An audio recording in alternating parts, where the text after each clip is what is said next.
तो दोस्तों स्वागत है सभी लोग एक और न्यू रेनेगेड मॉडल की वीडियो के अंदर में। और तुम लोग जो थंबनेल देख रहे हो बिल्कुल सही देख रहे हो। C2 एक नंबर का ठरकी लौंडा है। और तुम लोग सोचोगे कि ये कैसे हो सकता है, क्योंकि इसकी जो पूरी स्टोरी है मैंने जब पढ़ा मैंने बोला है तू साला इतना फालतू था। और इसकी कल्टीवेशन का मेन एम पता है, मेन गोल नहीं था, मेन होल था।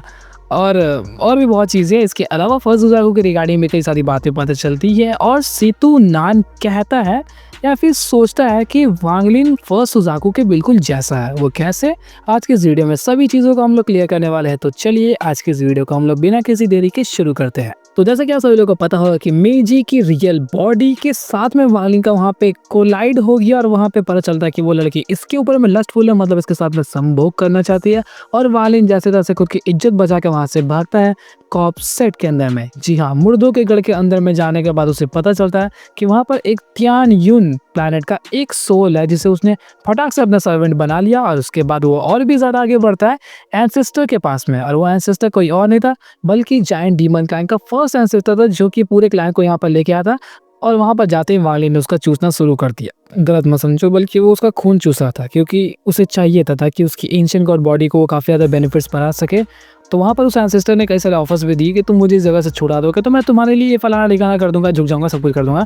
लेकिन वांगलिन हम लोग का रूथलेस बंदा उसकी फटी हुई थी कि बाई चांस अगर इसके एंसेस्टर को पता चल गया कि उसने पूरे डीमन क्लैन के एंसेस्टर की मार लिया तो शायद से वो एंसेस्टर वांगलिन के ऊपर ही भड़क के उसको मारवाना दे, जिस वजह से वांगलिन ने उसे वहीं पर मुर्दा ही छोड़ दिया। डीमन क्लैन के फर्स्ट एंसेस्टर को वहाँ पर छोड़ने के बाद जैसे ही वांगलिन वापस से उस प्लेन में आता है जहाँ पर बहुत ज़्यादा ठंडी थी, तो उसे एक चीज़ नजर आया कि प्लैनेट सुजागो के नॉर्दर्न साइड से ब्लू मिस्ट टाइप का एक काफ़ी बड़ा सुनामी चल रहा है। और वो सुनामी काफ़ी तेज़ी से वांगलिन की तरफ ही बढ़ रहा था। तभी वांगलिन को वहाँ पे नजर आता है उस सुनामी के अंदर में एक क्यूट हैंडसम सा यंग लड़का। इस लड़के को हैंडसम मैंने इसलिए कहा क्योंकि वहाँ पे वो डिस्क्राइब किया गया था। वो काफ़ी ज़्यादा गोरा था, लाइक जेड पर्ल। उसके साथ साथ उसके जो एक्सप्रेशंस थे वो काफ़ी क्यूट थे और वो काफ़ी यंग था। इसके साथ साथ उसने रेड कलर का ड्रेस पहना हुआ था और वो कई लंबे कदम पकड़ रहा था। तुम लोगों को पता होगा जैसे टेलीपोर्ट होकर एक जगह से दूसरी जगह ऐसे करके वो आ रहा था।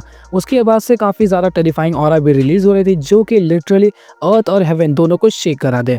और वो वांगलिन के पास आकर कहता है कि तुम्हें कैसा लगा मेरा नया बॉडी। इस बात को सुनकर वहाँ पे वांगलिन कुछ खास रिप्लाई नहीं करता। तभी वहाँ पे वो जो कल्टीवेटर था यानी कि वो यंग लड़का, वो वहाँ पर बोलता है कि कई सालों बाद मुझे फाइनली मेरी बॉडी मिल चुकी है, मतलब अब मैं सिर्फ मजे करूंगा।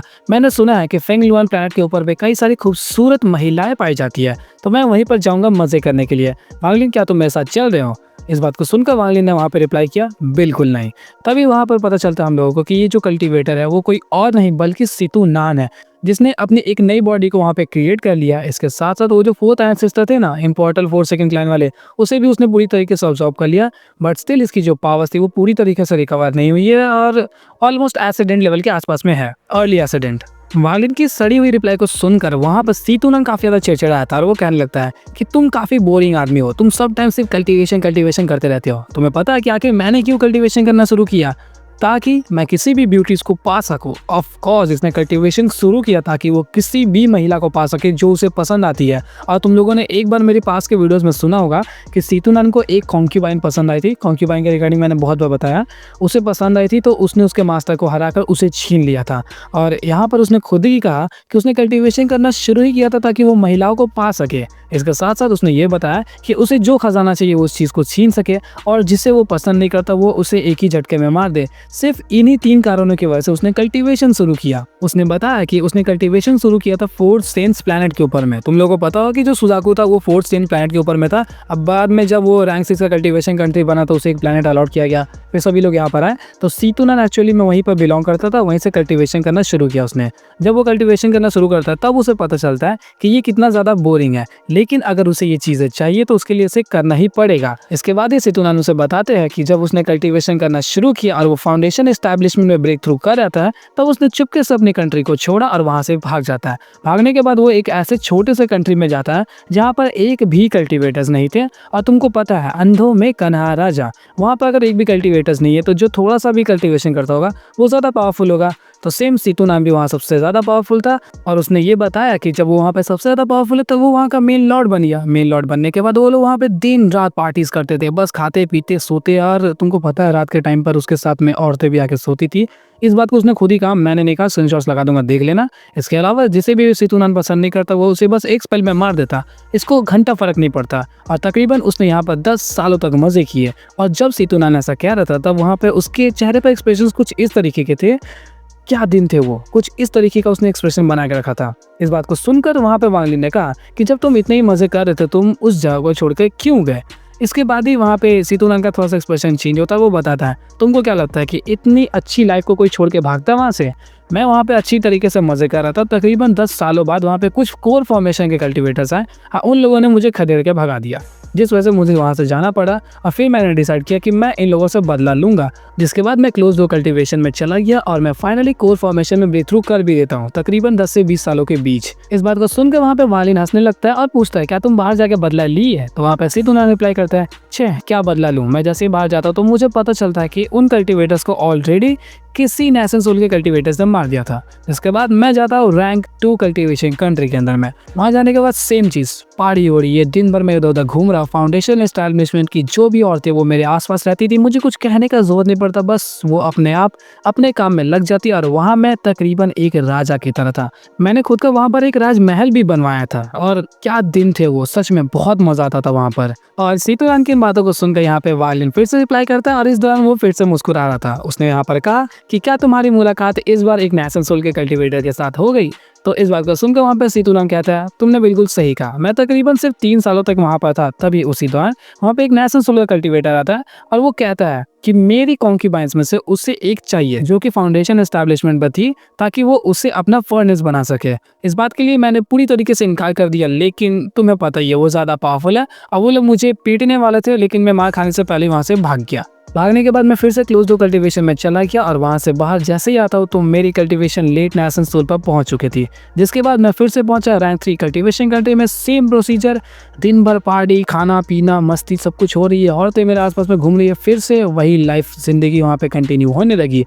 और इस बात को सुनकर वांग लिन यहाँ पे फिर से रिप्लाई करता है, क्या इस बार तुम्हारी मुलाकात एक सोल फॉर्मेशन के कल्टीवेटर के साथ हो गई? तो यहाँ पर सीतूनान रिप्लाई करता है, बिल्कुल सही कहा तुमने, मैंने वहाँ पर एक ऐसे कल्टीवेटर को मार दिया जो कि शायद से सोल फॉर्मेशन के साथ में कोई कॉन्टैक्ट रखता था, जिस वजह से वो सोल फॉर्मेशन कल्टीवेटर गुस्से में आकर मुझे फिर से खदेड़ दिया। मैंने सिर्फ और सिर्फ 10 सालों तक वहाँ पे एंजॉय किया था। क्या किस्मत है मेरी। और जब मैं सीतूनान की इन सभी बातों को सुन रहा था तब मैंने एक चीज़ रियलाइज़ किया कि इसने बिल्कुल सही कहा है। हम लोगों के लाइफ में कितने भी प्रॉब्लम्स हो, बस उन प्रॉब्लम्स को ख़त्म करो और फिर ज़िंदगी के मज़े लूटो। सेम जैसा सीतूनान ने किया था। जैसे उसको ज़रूरत पड़ती कि और ज़्यादा पावरफुल बनना है तो वो कल्टीवेट करना, वरना नहीं करता। सब टाइम सिर्फ मस्ती में रहकर था। मस्ती से मेरा मतलब ये नहीं कि तुम भी जाके चढ़ जाओ, गर्लफ्रेंड बनाओ, ऐसा वैसा नहीं है। बस अपनी ज़िंदगी को एंजॉय करो, जो करने का मन करे वो करो, खाओ पियो मस्त रहो। अगर तुम्हारे पास कोई प्रॉब्लम्स नहीं है तो, और प्रॉब्लम्स है तो पहले उसका सोल्यूशन निकालो। जैसे सीतूनान निकालता था, हर बार कल्टीवेट करता, फिर वापस आता, फिर मज़े लेता, फिर प्रॉब्लम्स आती, सोल्यूशन निकालता, और ये चीज़ रिपीटेड थी।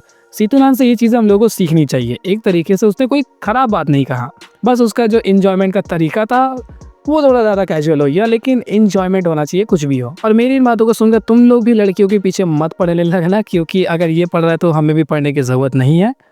इसके बाद ही यहाँ पे सीतूनान बात को कंटिन्यू करता है। वो बताता है कि किस तरीके से वो सोल फॉर्मेशन कल्टीवेटर एक्चुअली में उसका पीछे पड़ गया और वो तकरीबन उसे जान से मारने ही वाला था। वो कई दिनों तक उसके पीछे से भाग रहा था। तभी अचानक से वहाँ पर द फर्स्ट सुजाकू ये वो यू उसे मिलते हैं, जिन्होंने काफ़ी ज़्यादा हेल्प की उसे बचाने में और तकरीबन कई सालों तक उसे बचा कर भी रखा।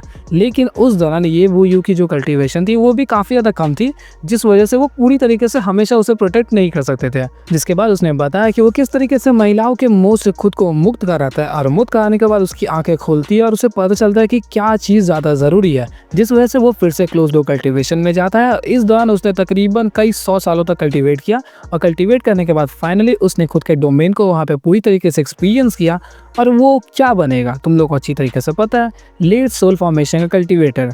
लेट सोल फॉर्मेशन का कल्टीवेटर बनने के बाद ही जैसे ही उसने इस बात को ख़त्म करने वाला था, वहाँ पर वांग लिन फिर से पूछता है, क्योंकि स्टोरी काफ़ी ज़्यादा इंटरेस्टिंग है। तो वांग लिन ने पूछा कि इसके बाद क्या हुआ, तुमने क्या बदला लिया? तो वहाँ पर सीतूनान रिप्लाई करते, तुमने बिल्कुल सही कहा। मैं जैसे लेट सोल फॉर्मेशन में ब्रेक थ्रू करता हूँ तो उस मिड सोल फॉर्मेशन के कल्टीवेटर के सेट के बारे में मैंने पता किया, वहाँ पर जाके उसे जान से मार देता हूँ और फिर जान से मारने के बाद हम लोग वापस से अपने इंजॉयमेंट वाली लाइफ में जाने ही वाले थे। तभी मुझे मिलता है फिर से ये वो यू, और उसने मुझे ऑफर किया कि हम लोग इकट्ठा एक साथ मिलकर जाएंगे सेलेस्टियल ड्रीम के अंदर में। क्या करने के लिए? सेलेस्टियल स्पिरिचुअल जेट्स को ढूंढने के लिए। और इस दौरान यहाँ पे सीतूनान की लाइफ पूरी तरीके से चेंज हो गई।